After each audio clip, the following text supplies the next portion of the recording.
ଯାହା ମୁଁ ଠାକୁରଙ୍କ ଧରି ପାଇଛି ବା ଠାକୁରଙ୍କ ନାମ କରି ପାଇଛି ତାହା ଆପଣମାନଙ୍କୁ କହିବାକୁ ଯାଉଛି।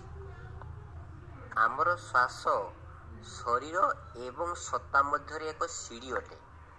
ମନ ତାକୁ ବୁଝି ଚାଲିପାରିଲେ ହେଲା। ଜାଣନ୍ତି କି ଆମର ଲେଫ୍ଟ ସାଇଡ୍ ବ୍ରେନ୍ ଶରୀରର ଡାହାଣ ପାଖ ଅଂଶକୁ କାର୍ଯ୍ୟକ୍ଷମ କରିଥାଏ ଏବଂ ରାଇଟ୍ ସାଇଡ୍ ବ୍ରେନ୍ ଶରୀରର ବାମ ପାଖ ଅଂଶକୁ କାର୍ଯ୍ୟକାରୀ କରିଥାଏ।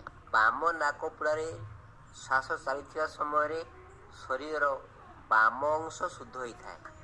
ଡାହାଣ ନାକପୁଡ଼ାରେ ଶ୍ୱାସ ଚାଲିଥିବା ସମୟରେ ଶରୀରର ଡାହାଣ ଅଂଶ ଶୁଦ୍ଧ ହୋଇଥାଏ। ଦୁଇ ନାକପୁଡ଼ାରେ ସମାନ ଶ୍ୱାସ ଚାଲୁଥିବା ସମୟରେ ଆମ ଶରୀର ସମ୍ପୂର୍ଣ୍ଣ ସୁସ୍ଥ ବୋଲି ମନେ କରିବେ। ଗୁରୁଙ୍କ ଚରଣରେ ଅନୁରକ୍ତ ରହି ଶ୍ୱାସବିଜ୍ଞାନକୁ ଲକ୍ଷ୍ୟ କରି ଚାଲିଲେ ଜୀବନ ସତ୍ୟଂ ଶିବଂ ସୁନ୍ଦରଂ ହୋଇପାରିବ।